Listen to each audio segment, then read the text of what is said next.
मौसमी जो हालात हैं स्मोक का एक बहुत बड़ा प्रॉब्लम इसकी वजह से क्या-क्या मसाइल पेश आ रहे हैं। लोगों के मसाइल आप सब वो तो जानते हैं, इसके अलावा मुल्की मईशत के ऊपर इसके क्या असरात मरतब होंगे और इसके अलावा हम ये जानने की कोशिश करेंगे इससे रोकथाम हम किस तरह कर सकते हैं। स्कूल्स जो हैं वो थोड़े से रिलक्टेंट हैं।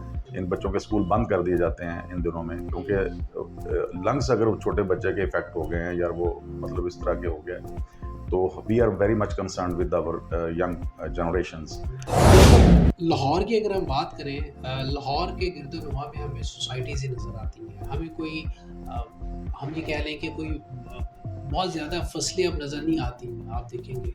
लेकिन फिर ये कहा जाता है कि जी फसलों की बाक़ियात जलती हैं, जिसकी वजह से एक वन ऑफ द रीज़न है कि लाहौर के अंदर स्मोक आती है। सो आपको क्या लगता है, आपकी क्या टेक है इसमें? अब इकोनॉमी में असरात कैसे जा रहे हैं कि अब छोटी सी बात मैं करूँगा सबसे ग्राउंड लेवल की, कि ये छोटे छोटे मजदूर जो छोटी रेडियों पे दाने भून के इस मौसम की एक सौगात है कि मकई और ये सारे छोटे छोटे आपको खिला रहे होते हैं जगह जगहों पे, इन पर पाबंदी लग गई है कि ये धुआं शेड कर रहे हैं। अब एक ग्राउंड लेवल का मजदूर, उसकी स्मोक पर पाबंदी लग की वजह से उसका कारोबार बंद हो गया। डॉक्टर साहब ये बताइए कि हमें ये कहा जा रहा है, जो बहुत ज़्यादा एक बात चल रही है कि जी हिंदुस्तान की जानिब से जो है ना 80% जो हमें जो स्मोक का एक इफेक्ट हो रहा है कि उधर से जो बाकियात और फिर फसलों को जलाना, फिर सारी चीज़ें वो एक 80% है, 20% रेस्ट ऑफ हमारी ट्रैफिक है, हमारा लोड है, भट्टे हैं, ये सारी चीज़ें। फसलें जलाने से या चीज़ें जलाने से कोई इतनी स्मोक नहीं बन के आ रही। ठीक है। ये जो मैंने अभी बात की आपसे पहले कि जब ये सुबह की फ़ज़ा में थोड़ी सी धुंध होती है, ये एक नेचुरल है। अब इस सुबह के सुबह में जो मारो मार हम दफ्तरों में जा रहे हैं, सारा कुछ कर रहे हैं और सफाई नहीं हो रही, धोया नहीं जा रहा है शहर को, वो सारे के सारे particles, carbon monoxide, nitrous oxide, ये सारी चीज़ें जो हैं गंदे सारे धुएँ, ये मिक्स होकर शहर के अंदर जो है हिजान की कैफियत पैदा कर रहे हैं। देखें, एक तो उन्होंने अपना सिस्टम जो है उसको टाइम टेबल बना लिया है। ओके। टाइम टेबल कैसे बना लिया है कि ये गाड़ियां शहर में इस वक्त से लेकर इस वक्त तक दाखिल नहीं होंगी। धुआं छोड़ने वाली गाड़ी का तो सवाल ही पैदा नहीं होता कि वहाँ पे सड़कों पे आए। मेक श्योर कि आप भी अपना ख्याल रखें, अपनी सेहत का ख्याल रखें, अपनों का ख्याल रखें। ज़्यादा से ज़्यादा पानी पिएँ, मास्क का इस्तेमाल कीजिए। अगर बाहर आपको इस तरह के अगर आपको लंग्स की कोई इश्यूज़ है, कोई प्रॉब्लम है, तो प्लीज़ अवॉइड कीजिए गैर ज़रूरी तौर पर बाहर जाना और अपने इर्द-गिर्द माहौल को, गली को, मोहल्ले को साफ रखिए।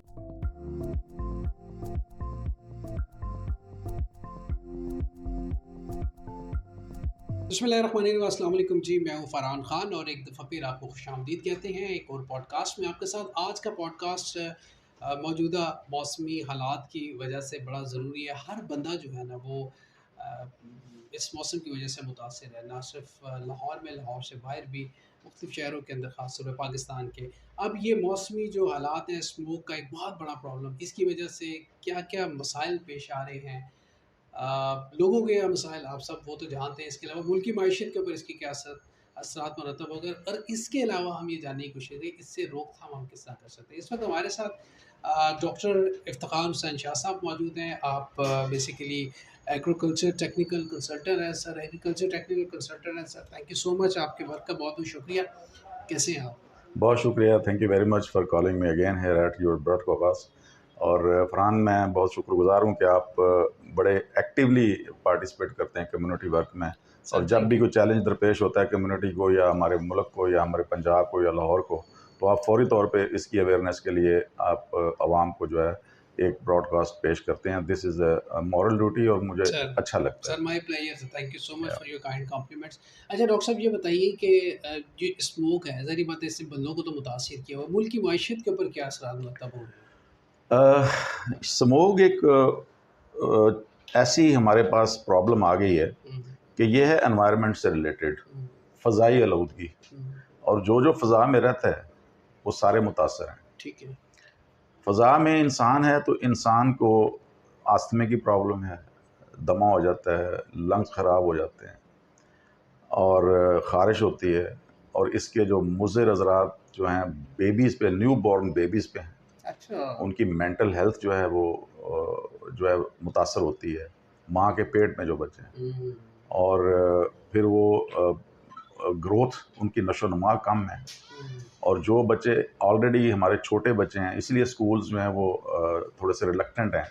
इन बच्चों के स्कूल बंद कर दिए जाते हैं इन दिनों में, क्योंकि लंग्स अगर वो छोटे बच्चे के इफेक्ट हो गए हैं या वो मतलब इस तरह के हो गया, तो we are very much concern with our young generations. that's अच्छा, great. एक तो बात ये हो गई। दूसरी बात ये है कि इसका असर पौधों पे बहुत ज़्यादा है। हम्म, पौधे जो हैं उनकी ग्रोथ कम हो जाती है, फोटोसिंथेसिस का अमल रुक जाता है, मिट्टी की तह जम जाती है पत्तों के ऊपर, और कार्बन डाइऑक्साइड जो है वो पूरी तरह से शेड नहीं कर सकते ले नहीं सकते, ऑक्सीजन पूरी तरह एनवायरनमेंट में दे नहीं सकते, ये रुक जाता है। और उनकी मॉर्फोलॉजी भी मतलब उनकी शेप जिसको कहते हैं, उनकी शाइनेस ख़राब हो जाती है। ये आप बिल्कुल देख रहे होंगे आपने। तीसरी चीज़ जो है, इसमें हमारे हशरातुल अर्ज़ भी हैं, चरिंद भी और परिंद भी, सब इफ़ेक्ट होते हैं। हम्म, अच्छा, अब जब आप इन सब का एक अहाता कर लेते हैं कि इंसान भी इफ़ेक्ट हो रहा है, हैवान भी इफ़ेक्ट हो रहे हैं, बच्चे भी इफ़ेक्ट हो रहे हैं, फ़ज़ा भी इफ़ेक्ट हो रही है, तो डेफ़िनेटली इकोनॉमी पे इसके economy, असरात that's जाते हैं। great, that's great. अच्छा, अब इकोनॉमी में असरात कैसे जा रहे हैं कि अब छोटी सी बात मैं करूँगा सबसे ग्राउंड लेवल की, हम्म, कि ये छोटे छोटे मजदूर जो छोटी रेडियों पे दाने भून के, इस मौसम की एक सौगात है कि मकई और ये सारे छोटे छोटे आपको खिला रहे होते हैं जगह जगहों पे, इन पर पाबंदी लग गई है कि ये धुआं शेड कर रहे हैं। अब एक अच्छा, ग्राउंड लेवल का मजदूर, उसकी स्मोक पर पाबंदी लग की वजह से उसका कारोबार बंद हो गया। बिल्कुल ये सही। तो एक छोटी सी मिसाल है। हम्म, भट्ठे वालों का, भट्ठे का जो धुआं छोड़ रहे हैं वहाँ पे, उन्होंने अगर इंतज़ाम नहीं किया हुआ तो भट्ठे बंद कर दिए हैं। ठीक है। ये इकोनॉमी पे असरात, कंस्ट्रक्शन का काम बंद कर दिया गया है इसी वजह से, और कितने लोग कंस्ट्रक्शन से वाबस्ता हैं। बहुत ज़्यादा जी। और ये सबसे बड़ी बैकबोन होती है किसी भी इकोनॉमी की, ये कंस्ट्रक्शन वर्क, क्योंकि इससे तकरीबन 60 से ज़्यादा स्पेशलिटीज़ जो होती हैं वो इंटरकनेक्टेड होती हैं, इंटीग्रेटेड दैट्स होती है ट्रू, ये। दैट्स ट्रू, बिल्कुल। वो बेचारे हाथ पे हाथ रख के बैठ गए। तीसरी ये हुई कि जब हम इस बात पे आते हैं तो स्कूल्स, मतलब उनका जो ट्रांसपोर्ट में बच्चों को लेके जाते हैं, या जो इस तरह वो लोग अपने घर बैठ गए, ये एक मल्टी डायमेंशनल जो है ना इफ़ेक्ट आता है। और पूरी की पूरी जो एक हमारी इंटीग्रिटी होती है, या एक डायनामिक मुआशरा जो होता है, वो स्लो डाउन हो जाता है। अच्छा, एनर्जी नहीं रहती। अच्छा, अब इसमें डेफिनेटली हम अपनी मूवमेंट्स भी स्लो कर देते हैं, और जो मूवमेंट स्लो होती है वो 50% से ज़्यादा स्लो हो जाती है। और जब दिन भी छोटे हो जाते हैं आजकल, मतलब जल्दी छोटा दिन होता है, तो हम पूरी तरह परफॉर्म नहीं कर सकते, प्रोडक्टिविटी डिक्रीज़ हो जाती है। जब प्रोडक्टिविटी डिक्रीज़ होगी तो ओवरहेड्स बढ़ेंगे, दैट्स ट्रू। ओवरहेड्स बढ़ेंगे तो फिर आप मुनाफे में नहीं जाएंगे, मुनाफा नहीं मिलेगा तो इकोनॉमी गई। हम्म, तो ये है जी ये इसका सारी इकरार। चीज़ें जो इकोनॉमी को इम्पैक्ट कर जी रही है, और ये बिल्कुल। बड़ा ज़बरदस्त तफसीलन और बड़े अच्छे अंदाज में आपने बताया कि इकोनॉमी को कैसे। अच्छा डॉक्टर साहब, ये बताइए कि हमें ये कहा जा रहा है, अ, जो बहुत ज़्यादा एक बात चल रही है कि जो हिंदुस्तान की जानिब से जो है ना 80% जो हमें जो स्मोक का इफेक्ट हो रहा है, कि उधर से जो बाकियात और फिर फसलों को जलाना, फिर सारी चीज़ें, वो एक 80% है, 20% रेस्ट ऑफ हमारी ट्रैफिक है, हमारा लोड है, भट्टी हैं, ये सारी चीज़ें। आपकी क्या टेक है इसमें? देखें, ये मेरा ख्याल है ये गलत कॉन्सेप्ट है। अच्छा। हिंदुस्तान स्मार्ट नेशन है, और उन्होंने टेक्नोलॉजी को जिस तरह से अडॉप्ट किया है, आर्टिफिशियल इंटेलिजेंस को, और अपनी चीज़ों को बेहतर किया है सोसाइटी में।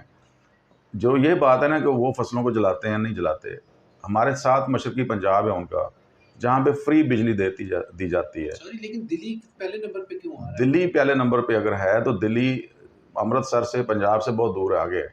ठीक है। अच्छा, वहाँ भी ये जहाँ पे आप बताएं, मैं आपको बताऊं कि number of people hmm, are more than the hmm, available space in the city, hmm, और व्हीकल्स का जहाँ होगा, ये बात किसी हद तक ठीक है कि हवा का रुख पाकिस्तान की तरफ है, हम्म, लेकिन इस तरह भी नहीं है कि वो सारी के सारा जो है ना स्मोक हमारी तरफ आ रहा है या धुआं हमारी तरफ आ रहा है। हम्म, उसी तरह हवा का रुख जब बदलेगा, हमारी तरफ से भी हवा उधर जाएगी, स्मोक उधर जाएगी, वो भी हमारे इल्ज़ाम लगा सकते हैं। ठीक है। लेकिन मैं आपको बता दूं कि comparatively India is performing better than us to control this smoke for the people. अच्छा, यस। क्या कर रहे हो?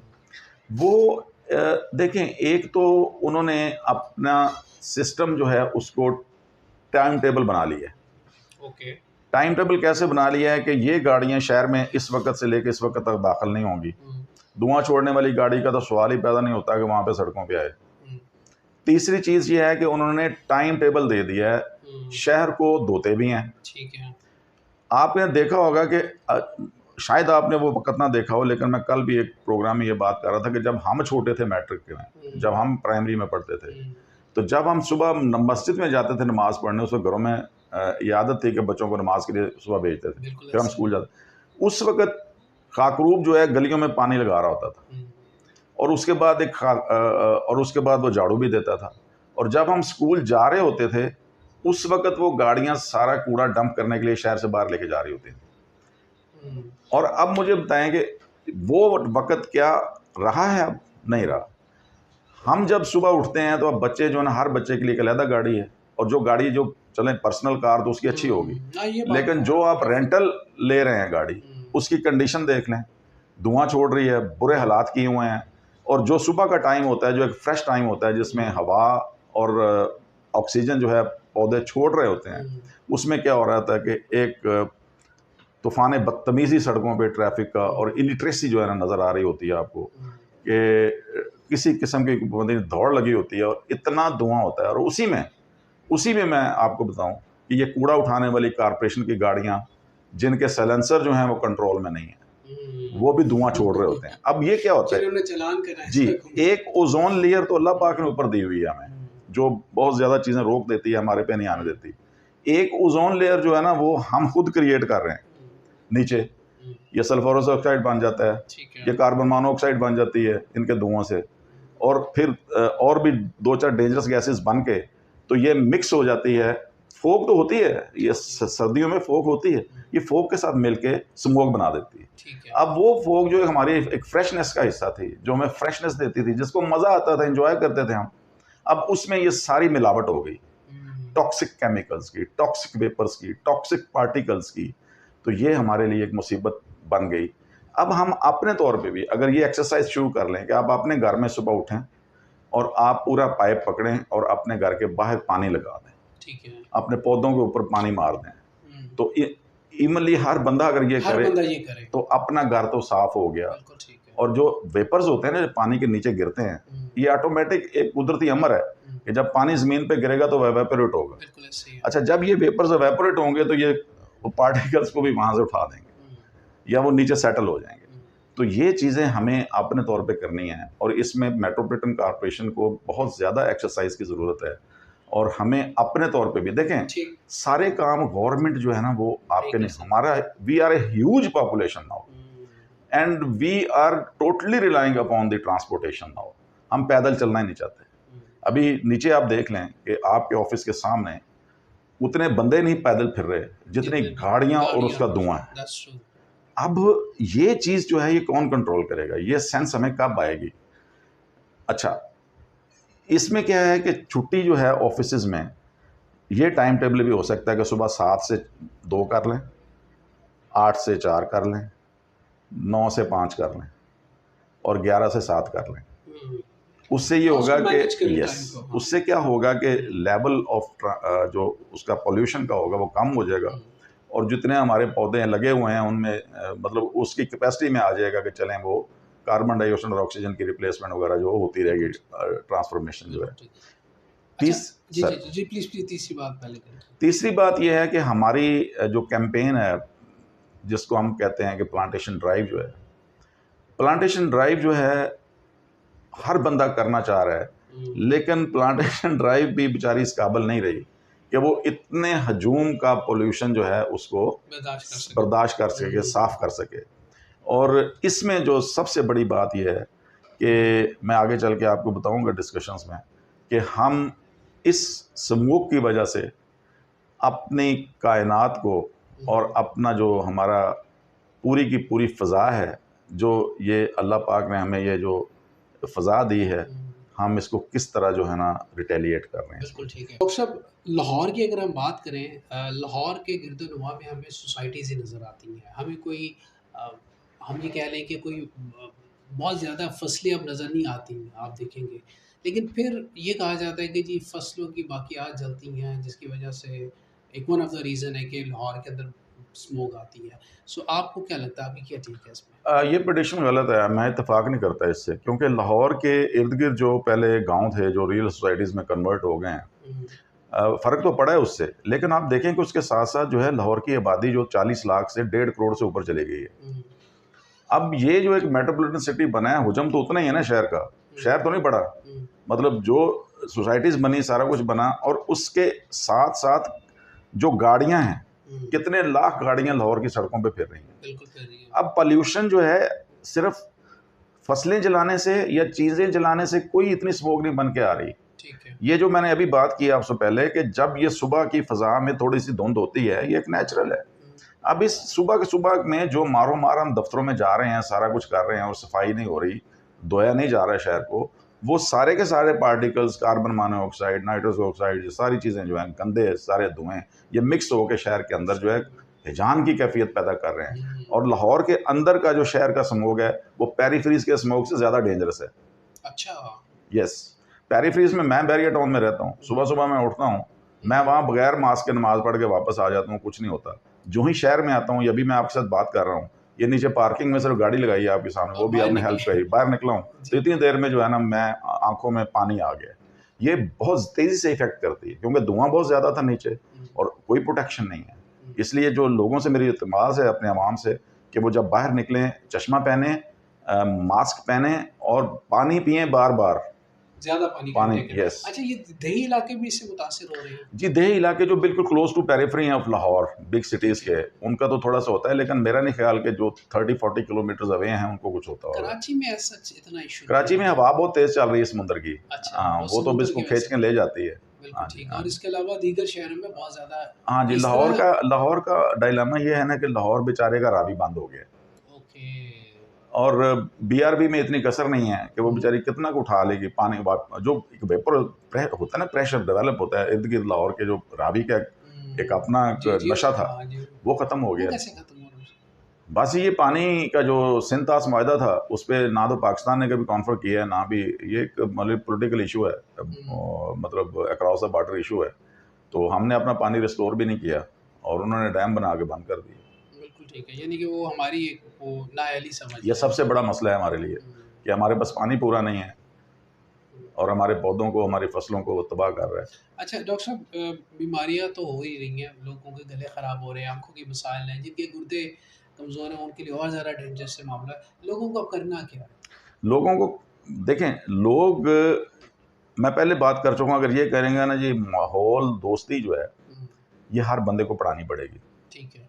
माहौल दोस्ती बड़ा सिंपल सा काम है कि you come back to the diversity, वापस चले जाए। बायोडाइवर्सिटी। ठीक है। ये नहीं मैं कहता कि जंगल के ज़माने में चले जाएं।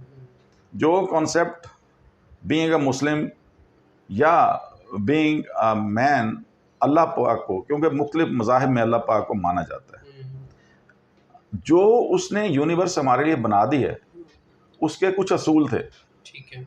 उसको कहते हैं बायोडाइवर्सिटी। ठीक है। कुरान पाक में सीधा सीधा लिखा हुआ है सूरह बकरा कि अगर तुमने मेरी सरजमीन को, जो मैंने तुम्हें कायनात बना के दी है, इंसान को कहा तू झगड़ालू है, अगर तुमने ये क्रॉप्स और एनिमल्स को तंग किया या मारा या इनको नुकसान पहुंचाया, तो फिर तुम मिसचीफर है।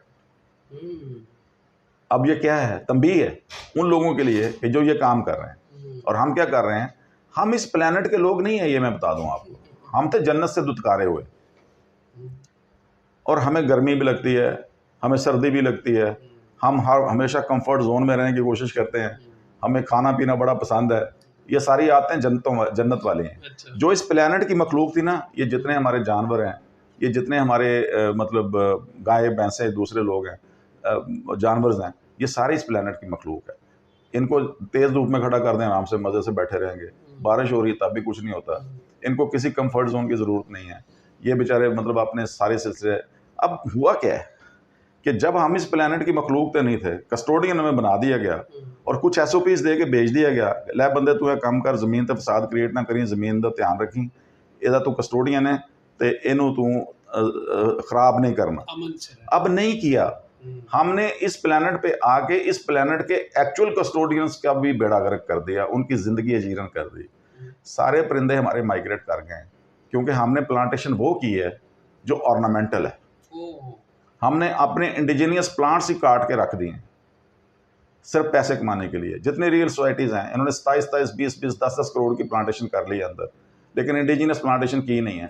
पूछा जाए तो कहते हैं जी वो फ्रूट लगे हैं, वो लोग ऐसे तोड़ेंगे, शीशे गाड़ी को तोड़ेंगे, ये करेंगे। खाने दो यार, वही जो खाना है जो इंडिजीनियस प्लांटेशन का है, वो साया भी देते हैं, फ्रूट भी देते हैं, फूल भी देते हैं, उनमें नेस्टिंग होगी, परिंदे आएंगे, वापस आ जाएंगे, इकोसिस्टम बनेगा, बायोडाइवर्सिटी बनेगा। तो जब ये सारा खेल शुरू हो जाएगा तो फिर इंसान पे भी अल्लाह ताला खुश हो जाएगा। और ये जो सारी आफतें आ रही हैं ये इसी वजह से आ रही हैं कि हमने दूसरी लिविंग जनरेशन का, जिनको हमें खलीफा बना के भेजा गया था दुनिया में, हमने उनकी ज़िंदगी अजाब कर दी है। लिहाजा हमें ये सारा कुछ भुगतना पड़ेगा। अब देखें ना, कुरान पाक में ये भी है कि ज़लज़ले आएंगे, झटके लगाए जाएंगे आपको। तो इससे बचने की ज़रूरत यह है कि हम उनका ख्याल करें, अपना भी ख्याल करें, उनका भी करें। और वो कैसे है? पौधों से प्यार करें, जानवरों को उनकी स्पेस दें, और फूड सेफ्टी एंड सिक्योरिटी की तरफ आएँ, जो कि हम नहीं आ रहे, बिल्कुल नहीं आ रहे। और सादा ज़िंदगी तर्ज़ मुआशरत इख्तियार करें, नहीं आ रहे हम उस पर। अब मैं आपको बता दूं कि ये जितनी स्मोक सारा कुछ है, सादा खाना खाने के लिए क्या आप लक्ष्मी चौक जाएंगे? क्या आप किसी दूसरी फूड स्ट्रीट जाएंगे? वहाँ क्या करने जाते हैं हम? और वहाँ जितनी आग जल रही होती है और जो कुछ हो रहा होता है खाने के साथ, और जो सुबह सुबह इतने हम स्ट्रीट्स में जाके जो नाश्ते कुटते हैं, खाबे खाते हैं, क्या वो आसान रास्ता है? नहीं है। हमने खुद अपना आप को जो है वो इस तरह अपनी ज़िंदगी का जो था टाइम टेबल और जो खुराक का शेड्यूल था, पैटर्न, हर चीज़ चेंज कर दी, और हम मुकाबला करने बैठ गए हैं इस एनवायरनमेंट का कुदरत के साथ। और कुदरत इंतकाम ज़रूर लेती है, और कुदरत की इंतकाम से बचें। आप कुदरत के वो जो असूल, उसने सुनहरी असूल सारे कुरान पाक में लिखे हुए हैं। मैं आपको बता देता हूँ, वर्सेस आपको भेजूंगा किसी पर रेफरेंसेस, इकोसिस्टम पे, बायोडाइवर्सिटी पे, फॉरेस्ट्रेशन पे, और ये आपकी जितनी पॉल्यूशन हुई है, इस सब के ऊपर कुरान पाक के रेफरेंसेस मौजूद हैं, तंबीह की गई है, लेकिन हम उस पर गौर नहीं करते। मुकम्मल किताब है, ज़ाब्ता है, आता है ये, बेशक, इसमें कोई शक नहीं। अच्छा, अब ये जो बायोडाइवर्सिटी है या इकोसिस्टम है या एनवायरनमेंट पॉल्यूशन है, इसको अगर हम देखें, इसको बोलते हैं सस्टेनेबिलिटी। हमने इस कायनात की सस्टेनेबिलिटी जो है उसको दांव पे लगा दिया। और सस्टेनेबिलिटी क्या थी? लोग तो कहते हैं 3 चीज़ें हैं इसमें, इकोनॉमिक्स है, एनवायरनमेंट आ जाती है, और इसमें आपकी सोशल वैल्यूज़ आ जाती हैं।